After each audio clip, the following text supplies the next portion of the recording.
أعوذ بالله من الشيطان الرجيم بسم الله الرحمن الرحيم Assalamualaikum warahmatullahi wabarakatuh. Pembahasan pada malam hari ini sengaja kita angkat tentang sejarah Palestina dan juga sejarah Yahudi yang masuk ke Palestina. Kenapa saya angkat permasalahan ini? Karena belakangan ini kita dihebohkan dengan dunia tentang pernyataan pemimpin Amerika Donald Trump yang hendak memindahkan ibu kota Israel ke Yerusalem dengan dalih dan alasan sejarah bahwa memang orang-orang Yahudi berhak untuk memiliki Palestina secara utuh. Karena mereka kemudian mengangkat sejarah, maka kita angkat sejarah. Karena sesungguhnya orang-orang Yahudi itu bukan orang-orang yang berhak mendapatkan tanah itu, karena mereka datang belakangan. Kita wajar menilai bahwa orang-orang Nasrani membantu orang-orang Yahudi demi terciptanya negara Israel Raya, karena masing-masing punya kepentingan. Orang-orang Yahudi berkepentingan bahwa di Israel ini, maksudnya di Palestina, tepatnya di Masjidil Aqsa, mereka meyakini bahwa disitulah haikal Sulaiman. Dan haikal itu maksudnya tempat yang dulu pernah dibangun oleh Nabi Sulaiman. Mungkin semacam masjid bagi orang Islam seperti itu. Dan tidak besar, hanya beberapa meter kali beberapa meter saja. Dan orang-orang ini berusaha untuk menggali situs-situs itu dan ingin mendirikan kembali haikal Sulaiman dan merobohkan Masjidil Aqsa. Karena mereka punya keyakinan kalau haikal ini terbangun, maka inilah puncak kejayaan orang-orang Yahudi dan akan menguasai dunia menurut keyakinan mereka. Lalu apa ikut campur tangan orang-orang Nasrani? Kenapa orang-orang Nasrani membantu orang Yahudi? Bukankah ini kepentingan Yahudi? Karena Nasrani juga memiliki kepentingan yang sama. Sama-sama bercita-cita, bermimpi ingin menguasai dunia dengan terbangunnya haikal Sulaiman ini. Karena menurut keyakinan orang-orang Nasrani, apabila haikal Sulaiman ini sudah terbangun, maka Isa bin Maryam akan turun dan akan menguasai dunia dan akan memimpin orang-orang Nasrani. Jadi orang Nasrani ini memanfaatkan orang Yahudi, dan orang Yahudi juga memanfaatkan orang-orang Nasrani. Keyakinan kaum muslimin juga sama. Karena Nabi SAW pernah mengatakan, imaratul baitil maqdis kharabu Yathrib. Kelak bahwa Baitul Maqdis akan menjadi pusat kekuatan kaum muslimin ketika Allah bangkitkan Al-Mahdi Al-Muntadhar Muhammad bin Abdullah, dan akan menguasai dunia. Jadi rupanya tiga agama ini punya kepentingan masing-masing. Yahudi punya kepentingan, Nasrani punya kepentingan, dan tentunya kita kaum muslimin juga punya kepentingan. Sama-sama bermimpi akan menguasai dunia. Tapi bagi umat Islam ini bukan mimpi, tapi ini sebuah kenyataan. Nabi SAW yang bersabda bahwa kelak kekuatan kaum muslimin akan menyatu di Syam, tepatnya di Palestina. Ma'asyiral muslimin rahimani wa rahimakumullah. Maka kita akan angkat sejarah Palestina dan juga sejarah orang-orang Yahudi ini. Sebelum saya angkat sejarah ini, saya ingin menjelaskan tentang fadail Palestina dulu, keutamaan negeri Palestina ini. Negeri Palestina, ikhwan, di situ ada satu kiblat yang dijadikan kiblat pertama dalam Islam. Karena ketika Nabi SAW salat, di awal salat sebelum Allah Subhanahu wa taala memalingkan kiblat, maka kiblatnya Rasul dan para sahabat menuju Baitul Maqdis. Barulah setelah kemudian Nabi SAW berdoa kepada Allah agar kiblat itu dialihkan ke Masjidil Haram. Turunlah ayat, qad nara taqalluba wajhika fis sama falanuwalliyannaka kiblatan tardaha fawalli wajhaka syatral Masjidil Haram. Baru setelah turun ayat ini, maka Nabi SAW kemudian menyuruh seluruh kaum muslimin sejak hari itu, bahkan sampai hari ini, bahkan sampai kiamat dibangkitkan, bahwa kiblat kita telah dirubah dari kiblatnya orang-orang Yahud menjadi kiblat kaum muslimin ke Baitullah Al-Haram. Dari sini menunjukkan bahwa ada sejarah bahwa Baitul Maqdis yang ada di Palestina adalah kiblatnya kaum muslimin. Dan Nabi SAW pernah di-Isra' Mi'rajkan oleh Allah dan sempat salat di Baitul Maqdis, bahkan menjadi imam bagi para nabi. Kemudian ikhwatu fiddin yang dimuliakan Allah Azza wa Jalla, negeri Palestina ini adalah negerinya para nabi dan rasul. Negeri ini adalah negerinya para nabi dan rasul. Negerinya Ibrahim alaihi salatu wassalam, negerinya Ishak, negerinya Ya'qub, negerinya Ismail dilahirkan di situ walaupun kemudian hijrah ke Mekah. Negerinya Daud alaihi salatu wassalam, negerinya Nabi Yusuf, negerinya Sulaiman, negerinya Yahya, dan para nabi banyak diutus di negeri ini. Jadi negeri ini adalah negerinya para nabi.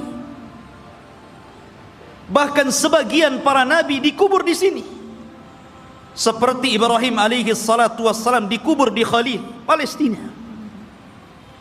Kemudian juga Nabi Yusuf alaihi salatu wassalam dahulu dikubur di Mesir, tapi kemudian jasadnya dibawa ke Palestina dan dikubur di Palestina. Kemudian juga kuburannya Nabi Ishak alaihi salatu wassalam, kuburannya Nabi Ya'qub, Nabi Harun, Nabi Musa, seluruh para nabi ini dikubur di Palestina. Jadi ini memang negerinya para nabi, ikhwan. Negeri yang sangat suci, negeri tersuci ketiga setelah Mekah, Madinah, kemudian Syam. Dan Nabi SAW pernah bersabda, tuba lisyam, tuba lisyam, tuba lisyam. Kata Nabi SAW, beruntung orang-orang Syam itu, beruntung orang-orang Syam itu, beruntung orang-orang Syam itu. Kemudian sahabat bertanya, kenapa wahai Rasul? Karena Syam, para malaikat Allah mengepak-ngepakkan sayapnya di atas negeri itu, dan Palestina bagian daripada negeri Syam. Ma'asyiral muslimin, kita tahu bahwa Masjidil Aqsa adalah memiliki keistimewaan yang sangat besar. Sebagaimana ketika Allah Subhanahu wa taala menyebutkan keistimewaan Masjidil Haram, kemudian Masjidil Nabawi, maka Masjidil Aqsa juga sama. Orang yang salat di situ sebanding dengan orang yang salat 500 kali salat di masjid-masjid yang lainnya. Ini keistimewaan yang sangat besar. Bahkan para nabi, para ulama, orang-orang saleh banyak berziarah ke masjid ini. Negerinya para ulama, negerinya kitab-kitab. Banyak para ulama yang kemudian terlahir di negeri Palestina. Kita tahu bahwa Imam Syafi'i lahir di mana? Di Gaza, Gaza Palestina. Di sana ada Al-Asqalan. Kita kenal dengan Al-Imam Ibnu Hajar Al-Asqalani. Asqalan Palestina. Jadi banyak para ulama dunia, bukan ulama kecil, ulama dunia, itu lahir di Palestina. Bahkan Nabi SAW melarang tidak boleh safar dalam rangka ibadah kecuali di 3 tempat: Masjidil Haram, Masjid Nabawi, dan Masjidil Aqsa. Kata Rasul, la tushaddur rihal illa ila thalathati masajid. Tidak boleh kalian melakukan safar dalam rangka ibadah kecuali di 3 masjid ini. Salah satunya Masjidil Aqsa.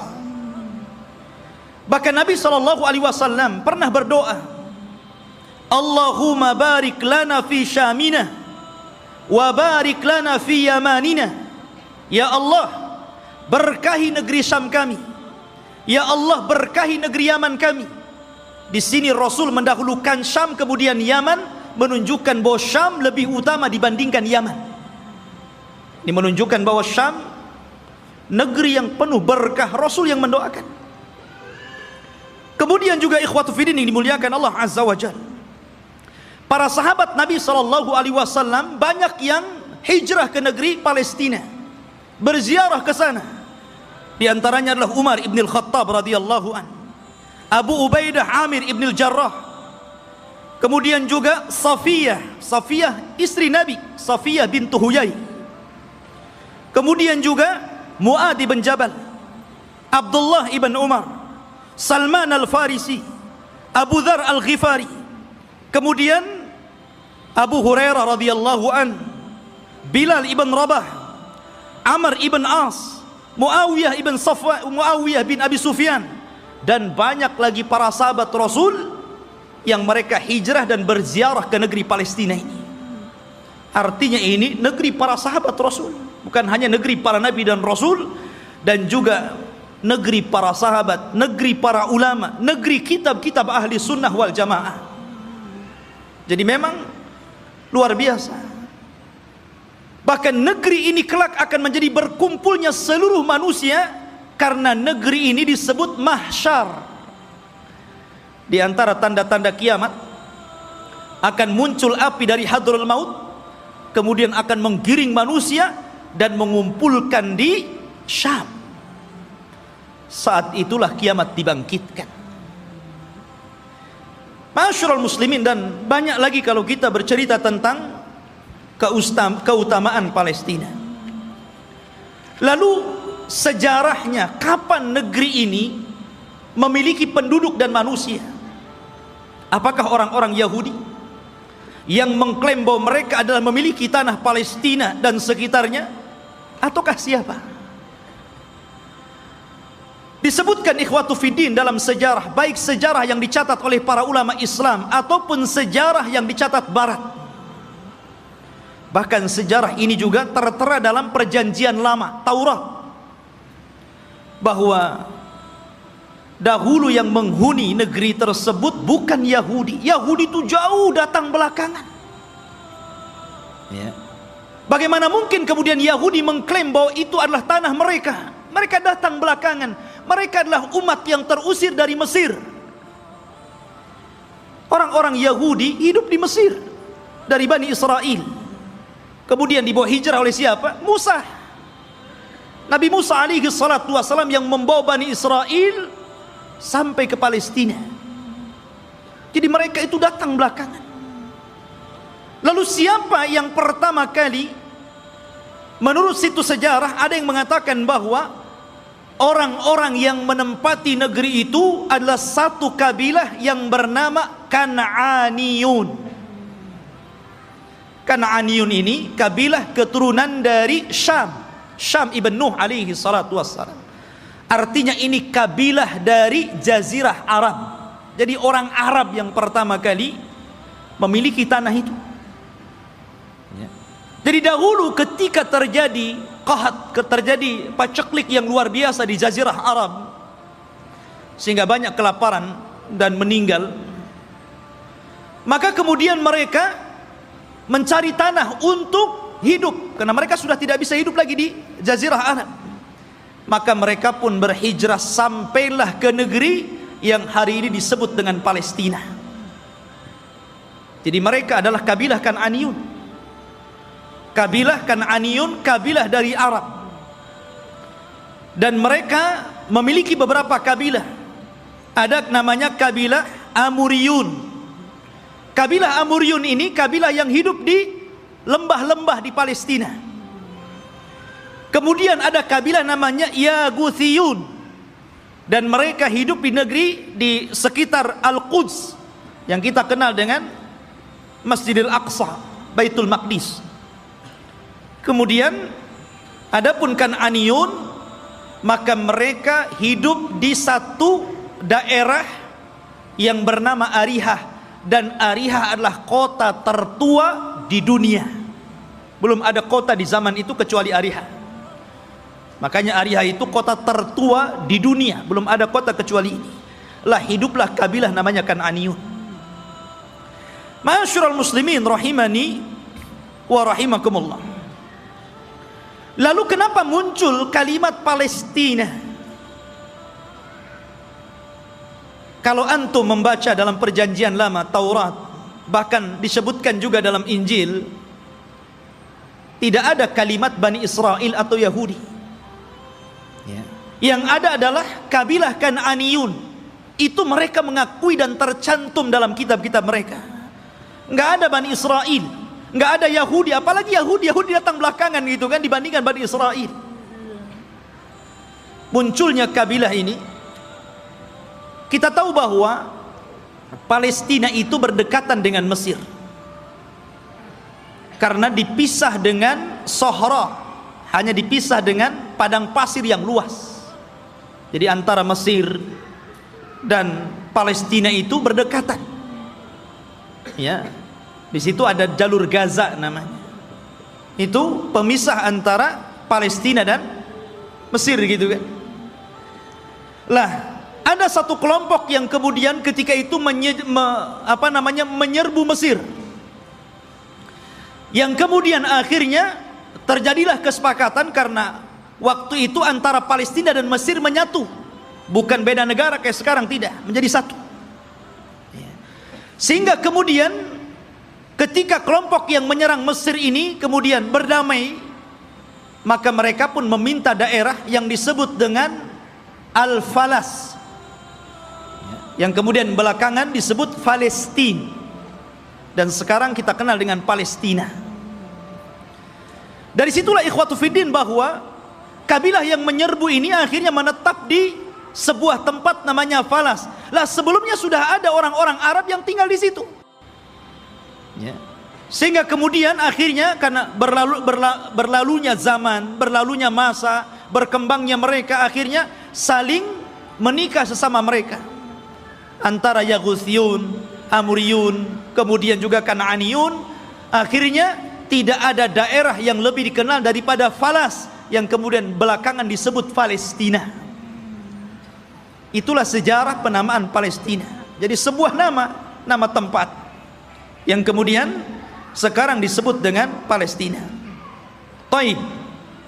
Lalu kenapa kemudian muncul Bani Israel dan belakangan muncul nama Yahudi di sini? Kapan mereka masuk? Kita tahu bahwa ikhwatu fiddin yang dimuliakan Allah Azza wa Jalla, kalau kita cerita tentang Yahudi, berarti kita cerita tentang kisah Nabi Ya'qub. Nabi Ya'qub alaihi salatu wassalam dan anak keturunannya. Sedikit saya akan sebutkan tentang kisah Nabi Ya'qub dulu, biar antum lebih paham dari mana munculnya orang-orang Yahudi Bani Israel ini. Nabi Ibrahim alaihi salatu wassalam, ikhwan, itu memiliki 2 istri dan 1 budak. Ibrahim itu memiliki 2 istri dan satu budak. Walaupun yang kita kenal hanya memiliki satu namanya Sarah dan memiliki budak namanya Hajar. Dia memiliki istri lain dan punya anak. Ya. Tetapi yang masyhur adalah dari Siti Sarah. Lahirlah seorang yang kemudian menjadi nabi penerus Ibrahim namanya Ishak. Nabi Ishak. Dari Ishak inilah kemudian lahir namanya Yakub. Yakub ini banyak saudaranya. Dan selalu ada konflik antara Yakub dan saudara-saudara Yakub yang lainnya. Lah Yakub ini anak Ishak yang paling saleh, yang kemudian menjadi penerus Ishak, menjadi nabi juga, Nabi Yakub namanya. Sehingga dia terkadang di malam hari selalu menyendiri, selalu pergi di malam hari. Dalam bahasa Arab, pergi di malam hari itu namanya Isra. Makanya ada Isra, ada Mi'raj. Isra itu perjalanan malam yang ditempuh Rasul dari Masjidil Haram ke Masjidil Aqsa. Ya. Kemudian karena Yakub ini selalu berjalan tengah malam, makanya kemudian dia pun disebut Israil. Karena Isra itu diambil dari suka berjalan tengah malam. Tapi ada juga yang mengatakan Isra itu artinya abdun dan il itu adalah Allah. Jadi artinya Abdullah. Karena Yakub itu selalu beribadah kepada Allah Subhanahu wa taala, maka orang-orang di zaman itu karena menggunakan bahasa Ibrani menyebutnya sebagai Israil. Jadi penamaan Israil itu dari siapa? Nabi Yakub. Ya. Dan Nabi Yakub alaihi salatu wassalam itu memiliki 4 istri, 2 sah dan 2 budak. Maksudnya yang 2 sah istri dia dan 2 budak, dan semuanya melahirkan anak, sehingga jumlahnya menjadi 12. Lah dari salah satu istri Nabi Yakub namanya Rahil, lahirlah seorang nabi yang kelak akan meneruskan Yakub kenabiannya, namanya Yusuf, dan juga saudaranya namanya Binyamin. Kita tahu bahwa sejarah ini ma'ruf, sering diceritakan kan. Yusuf dizalimi saudara-saudaranya, akhirnya kemudian dibuang ke sumur, kemudian dipungut oleh para pedagang, sampailah di Mesir, kemudian dibeli oleh para pejabat Mesir, kemudian belakangan menjadi bendaharawan Mesir. Dari sinilah kemudian Yusuf memborong seluruh keluarganya dari Palestina menuju Mesir. Tidak ada satupun keturunan Yakub yang tinggal di Palestina. Semua berangkat ke Mesir. Ya. Tidak ada satupun. Jadi 12 saudara Nabi Yusuf itu semuanya berangkat ke Mesir, dan ditampung oleh Nabi Yusuf alaihi salatu wassalam karena dia telah menjadi pejabat besar di Mesir, bendaharawan, dan sangat dihormati oleh kerajaan Mesir ketika itu. Lah selama Nabi Yusuf hidup, maka Yakub dan anak-anaknya diberikan sebuah daerah, kemudian mereka hidup di situ, dan mereka mendapatkan fasilitas yang luar biasa disebabkan oleh Nabi Yusuf alaihi salatu wassalam. Maka beranak pinaklah orang-orang ini yang kemudian keturunan dari 12 putra Yakub disebut Bani Israil. Keturunan Israil, Nabi Yakub. Ya. Selama mereka berada di Mesir dan Nabi Yusuf masih hidup, mereka dihargai. Mereka hidup senang, hidup mewah, mereka berkembang biak luar biasa. Tapi setelah Nabi Yusuf alaihi salatu wassalam meninggal dunia, mulailah kemudian Mesir menekan mereka. Mulailah suku Kipti, suku terbesar ketika itu yang menguasai Mesir, rajanya namanya Fir'aun, mulailah menjajah Bani Israel ini. Belakangan kemudian Bani Israel menjadi budaknya Fir'aun. Budaknya Fir'aun, tertindas mereka. Karena tertindas inilah, maka kemudian Allah Subhanahu wa ta'ala utus kepada mereka secara singkat siapa? Nabi Musa. Nabi Musa diutus kepada mereka menjadi rasul Bani Israel dan untuk mendakwahi Fir'aun. Dan subhanallah ikhwan,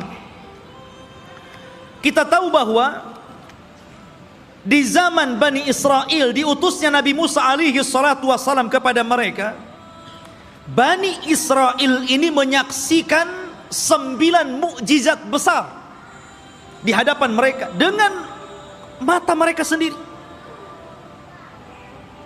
Ketika mukjizat itu turun kepada bangsa Fir'aun, orang-orang Bani Israel juga melihat. Dan 9 mukjizat itu disebutkan di dalam Al-Quranul Karim. Yang pertama, mukjizat yang kita dikenal dengan hajar, batu. Batu yang mengeluarkan 12 mata air. Dan Allah Subhanahu wa taala mengatakan, wa idistasqa Musa liqaumihi faqul nadrib bi asakal hajar fanfajarat minhu isnata asyrata ainan. Dan ketika Bani Israel meminta hujan kepada Nabi Musa karena mereka sudah kehausan, tidak ada air, maka Allah Subhanahu wa taala firmankan, pukullah wahai Musa batu itu. Maka dipukullah oleh Musa batu tersebut, tiba-tiba memancar 12 mata air. Mukjizat. Dari sini mereka menyaksikan mukjizat ini. Tapi Bani Israel ini ikhwan adalah orang yang sangat keras kepala. Nanti kita akan sebutkan bagaimana keras kepalanya orang ini, ya. Kemudian yang kedua, mereka menyaksikan bagaimana terbelahnya lautan. Betul-betul menyaksikan itu. Dan mereka melewati lautan. Ketika Fir'aun mengejar-ngejar Nabi Musa dan Bani Israel yang lari dari Mesir ke Palestina, kemudian mereka dihadang oleh lautan besar, maka Allah Subhanahu wa taala mengatakan, fa'auhayna ila Musa anidrib bi asakal bahra. Dan kami wahyukan kepada Musa agar memukul dengan tongkatnya lautan. Fanfalaka fakana kullu firqin kataudil adhim. Maka kemudian tiba-tiba lautan terbelah menjadi 12 jalan. Kenapa 12 terus? Karena memang Nabi Musa alaihi salatu wassalam membawahi 12 kabilah Bani Israel. Jadi mereka dikasih satu-satu mata air, satu kabilah satu. Ketika memukulkan lautan juga dibuat 12 jalan. Jadi masing-masing kabilah berjalan sendiri-sendiri. Mereka menyaksikan itu, ya. Kemudian juga menyaksikan tongkat.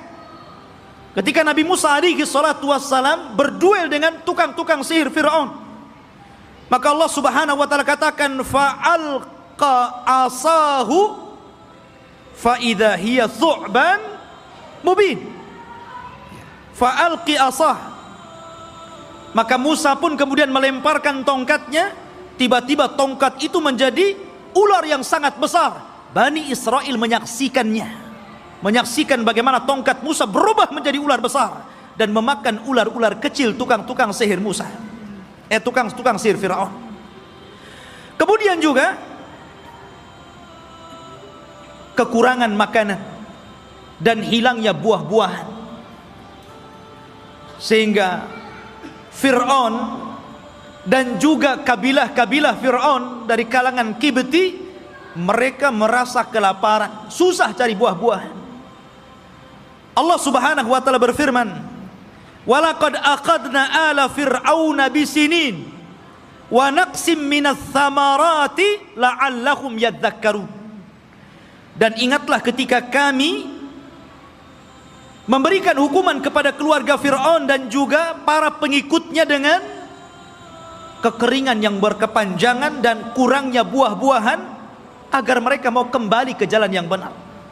Dan Bani Israel menyaksikan ketika orang-orang Fir'aun kelaparan, mereka justru kekenyangan. Ini mukjizat, ya. Kemudian juga tufan, angin yang sangat besar yang kemudian banyak membunuh, menghancurkan tembok-tembok dan juga rumah-rumah. Allah katakan fa arsalna alaihim tufan. Allah kirim kepada mereka tufan, angin yang sangat besar.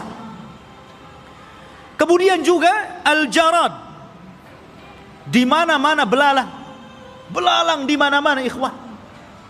Di rumah-rumah, di dapur-dapur, bahkan di tempat tidur, belalang di mana-mana. Kemudian juga kumal, kutu, dan juga dafadi', katak dan kodok, di mana-mana ada kodok. Kemudian juga darah, di mana seluruh air bersih menjadi merah dan berdarah. Dan ini disaksikan Bani Israel dan juga orang-orang Fir'aun.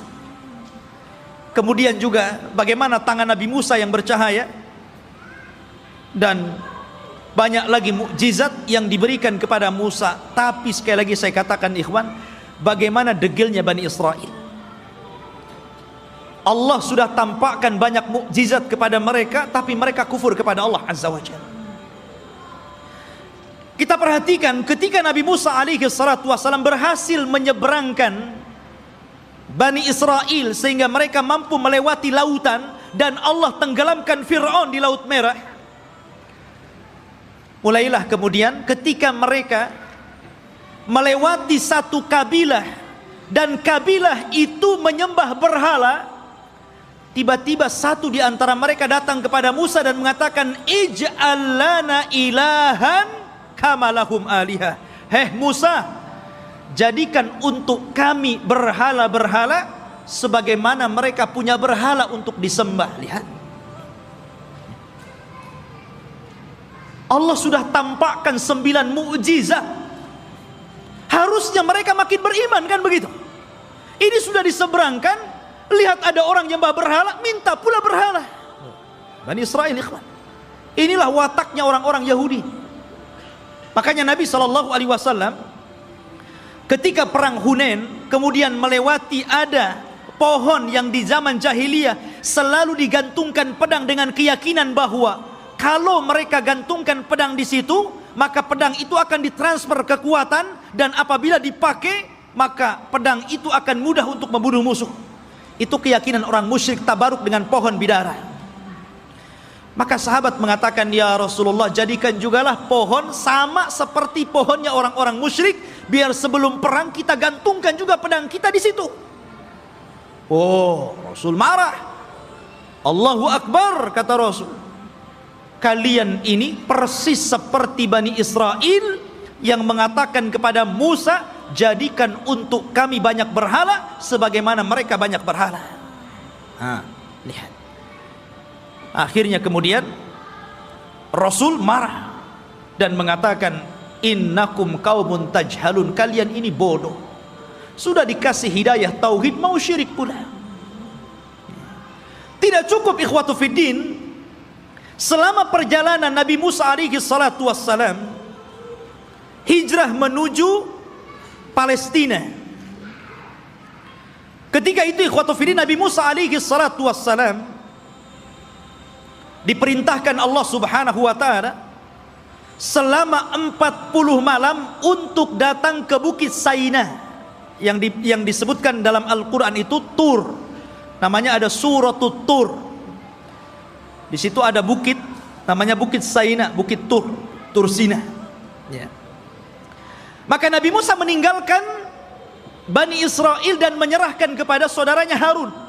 Jadi Harun itu sebagai wakil Musa supaya menjaga akidah Bani Israel, karena dia akan diturunkan kitab termulia pertama yang Allah turunkan, namanya Taurat. Nabi Musa berangkat menuju Tur, kemudian Allah turunkan Taurat, dan Allah catat Taurat dengan tangannya. Satu-satunya kitab yang dicatat oleh Allah langsung adalah Taurat. Maka Musa pun kemudian membawa Taurat itu pula. Sesampainya di Bani Israel, marah Musa. Kenapa? Rupanya Bani Israel yang dulu menyembah Allah, tiba-tiba mereka berubah menjadi penyembah patung sapi, namanya Samiri. Bayangkan, ditinggal 40 hari bisa kufur. Padahal mereka sudah melihat 9 mukjizat besar. Bani Israel ya. Mereka sudah melihat 9 mukjizat. Hanya ditinggal 40 hari oleh Nabi Musa bisa kafir. Menyembah Samiri, patung sapi. Maka kemudian Nabi Musa marah kepada siapa? Kepada Harun. Sampai disebutkan di dalam Al-Quran, Nabi Musa marah, kemudian mengambil rambutnya Harun dan memegang janggutnya seperti ini, kemudian tarik ke depan. Kalau antum nggak ada janggutnya susah lah. Pegang kepala, pegang janggut, kemudian ditarik sama Musa. Maka Nabi Harun mengatakan, ya bena la ta'khud bilihyati wa bira'si. Wahai anak saudara, saudara kandung, jangan kau ambil kepala dan janggutku. Kemudian, innal qauma istad'afuni wa kadu yaqtulunani. Sesungguhnya Bani Israel itu tidak menganggap aku, bahkan mereka mau membunuhku. Bayangkan. Sudah meremehkan Nabi Harun, mereka pula akan membunuh Nabi Harun. Jadi kalau Nabi Harun menghalang-halangi mereka menyembah Samiri, maka Harun akan dibunuhnya. Kata Harun, bisa apa aku?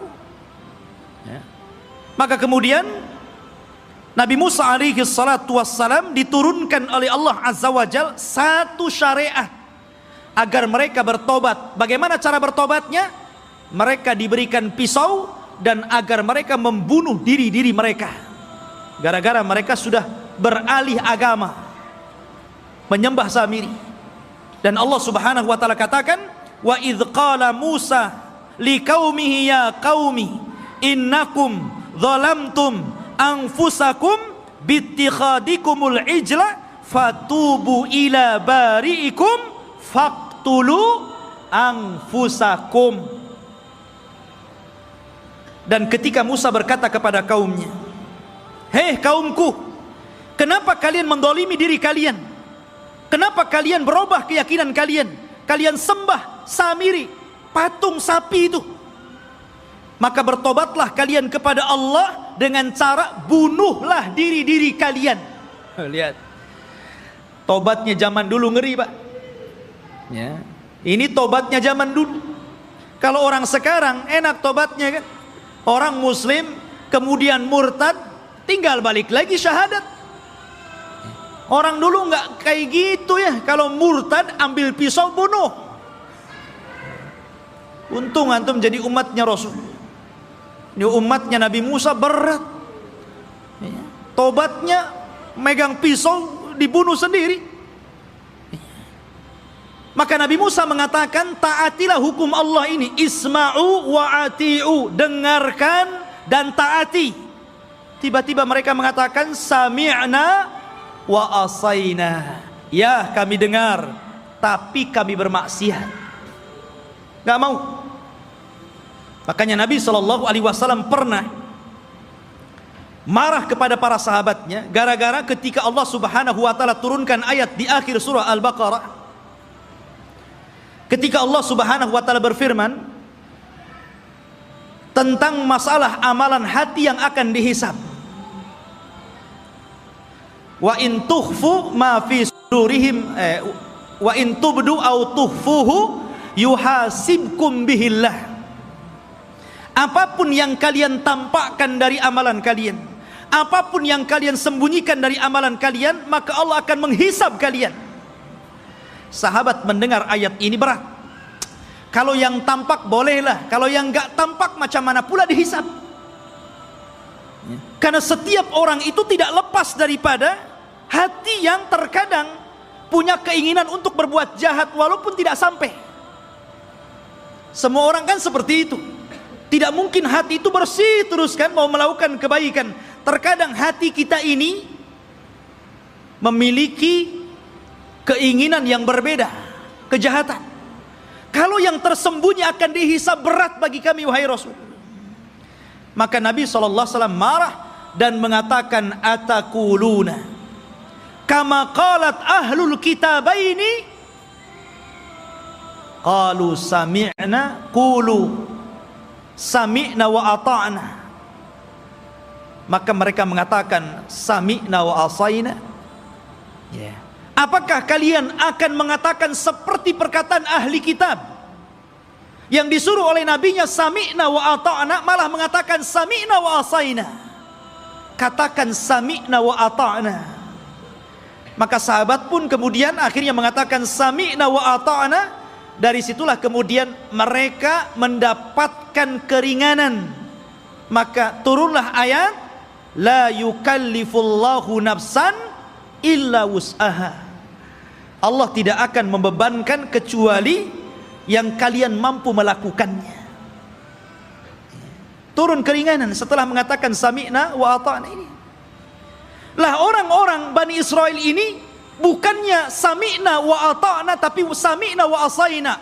Marah Nabi Musa karena mereka tidak mau bertobat dengan cara membunuh diri-diri mereka. Akhirnya Nabi Musa alaihi salatu wassalam berdoa kepada Allah agar bukit Tur itu diangkat, ya. Kemudian berada di atas kepala mereka. Mau tobat atau mau dibanting di bukit Tur ini. Coba. Bukit Tur diangkat dan mereka ada di bawahnya. Dan Allah katakan wa idna taqnal jabala fawqahum ka'annahu dhullatun wa dhannu annahu waqi'un bihim khudhu ma atainakum biquwwah wadhkuru ma fihi la'allakum tattaqun. Allah gambarkan ini. Dan ketika kami angkat gunung Tur itu, ya, kemudian seolah-olah gunung itu akan menimpa mereka. Kemudian mereka diingatkan dengan nikmat Allah. Diingatkan bagaimana mereka dulu diperbudak oleh Fir'aun, kemudian diselamatkan oleh Musa, kemudian diberikan nikmat yang banyak. Kalian masih kufur? Barulah ketika bukit akan dibantingkan kepada mereka, barulah mereka mengambil pisau dan membunuh mereka. Oh, jadi mereka melaksanakan itu kalau di bawah ancaman. Itulah Bani Israel, Yahudi itu. Ya. Ma'asyiral muslimin rahimani wa rahimakumullah. Belum sampai di situ. Ketika sebagian mereka melihat bagaimana saudara-saudara mereka harus membunuh diri-diri mereka karena mereka telah berpindah keyakinan menyembah Samiri. Rupanya yang melihat kejadian itu juga tidak mau bertobat, tetap juga kufur. Suatu ketika mereka meminta kepada Nabi Musa alaihi salatu wassalam untuk diturunkan ma'idatan minas sama, makanan tetapi langsung yang membuat Allah dan diturunkan dari langit. Bisa bayangkan coba, minta makanan tapi diturunkan dari langit. Apakah kemudian keinginan mereka ditolak? Tidak. Keinginan mereka dikabulkan. Subhanallah. Akhirnya diturunkan makanan namanya manna wassalwa. Manna, diturunkan makanan itu jatuh dari langit, kemudian bergantungan di pohon-pohon. Maka mereka tinggal naik, tinggal diambil makanan itu. Kemudian salwa, sejenis daging burung. Enak makanannya. Gimana enggak enak, langsung dari langit makanannya. Ya. Subhanallah. Akhirnya ikhwatu fiddin, mereka bosan. Asik makan itu saja, bosan akhirnya. Ya. Kemudian akhirnya karena bosan, maka mereka meminta kepada Nabi Musa alaihi salatu wassalam ingin sayur mayur. Bosan dengan ini katanya.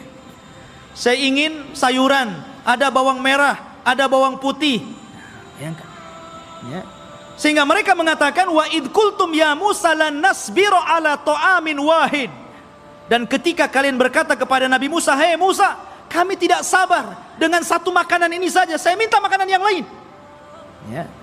Akhirnya mereka meminta kepada Nabi Musa itu sayur mayur, mimbakliha wa kithaiha wa fumiha wa adasiha wa basaliha. Ya Allah, dikasih makanan enak, mau makanan yang enggak enak. Maka Allah Subhanahu wa taala mengatakan, ya, atastabdiluna alladhi huwa adna billadhi huwa khair ihbitu misra. Kenapa kalian memilih makanan yang enggak enak dan membuang makanan yang enak? Kalau hanya ingin sayur mayur, bawang-bawangan, sana ke Mesir. Antum tinggal pergi ke kota, beli ada. Kenapa mesti harus kemudian diturunkan dari langit? Degilnya Bani Israel, ikhwan. Ya, sudah Allah Subhanahu wa taala utamakan mereka, tetap saja mereka kufur kepada Allah Subhanahu wa taala. Bahkan suatu ketika ikhwatu fiddin, ini masih di tengah perjalanan hijrah mereka sampai ke Palestina ini, di sepanjang jalan mereka itu diperlihatkan mukjizat yang banyak. Akhirnya suatu ketika ada salah seorang terbunuh. Kemudian Allah Subhanahu wa taala mewahyukan kepada Nabi Musa agar memotong seekor sapi betina. Kemudian dipukulkan dagingnya kepada orang yang mati, maka dia akan hidup sesaat dan akan menyebut siapa pembunuhnya. Tapi orang Bani Israel ini tidak mau melaksanakan dan mengira itu adalah olok-olokan dari Musa. Gimana Musa ini? Kita ini mencari siapa yang membunuh orang ini. Kenapa disuruh menyembelih seekor sapi? Apa kaitan pembunuhan dengan seekor sapi? Maka Musa mengatakan, sudah, lakukan saja. Kalau mereka melakukan, selesai sebenarnya. Tapi mereka mengatakan, sapinya seperti apa? Warnanya kayak apa? Kemudian sapi ini sudah dibajak atau belum? Coba nyari yang susah. Ya. Akhirnya kemudian disifatkan tuh oleh Allah Subhanahu wa taala bagaimana sapinya. Sapinya safraun faqi'ul launuha tasurrun nadirin. Warnanya harus kuning mengkilat. Yang kalau orang lihat itu senang. Kan belum tentu ada orang senang. Ini harus senang kalau orang-orang melihat. Susah juga kan? Ya. Awanun baina dzalik. Harus enggak boleh tua, enggak boleh muda. Ya. La dalulun fihi wala, dan tidak juga pernah dipekerjakan, artinya tidak pernah dijadikan untuk membajak sawah dan kebun. Pokoknya sulit. Makanya Allah mengatakan hampir-hampir mereka tidak mendapatkan sapi itu. Bukan tidak ada sapinya, ada sapinya, tetapi mereka tidak sanggup menebusnya karena Allah takdirkan sapi itu yang punya anak yatim. Kemudian karena itu satu-satunya warisan dari orang tuanya, anak yatim yang saleh dari keluarga yang saleh. Maka malaikat menjelma manusia, ngomong sama anak yatim itu, nak, nanti sebentar lagi ada orang yang akan menawar sapimu. Jangan kau kasih kecuali kau jual dengan seberat emas seberat sapimu. Gimana coba? Mengumpulkan emas seberat sapi itu gimana itu? Ya. Akhirnya kemudian karena memang itulah syaratnya gitu kan, harus membeli sapi dengan seberat emas sebesar sapi, ya terpaksa orang-orang mengumpulkan apa yang diminta anak itu. Kaya anak ini kan gitu. Ya, coba. Seperti itu ta'annutnya orang-orang Bani Israel. Jadi memang aduh, orang Bani Israel ini keras kepala. Jadi antum jangan kayak Bani Israel. Keras kepala. Ya. Bahkan setelah kejadian ini betul-betul mendapatkan sapi, kemudian dipukulkan kepada orang mati dan hidup lagi, kemudian menyebut siapa pembunuhnya. Bukannya mereka bertobat dengan melihat mukjizat ini, bahkan summa qasat qulubuhum, malah keras hatinya ikhwan, makin keras.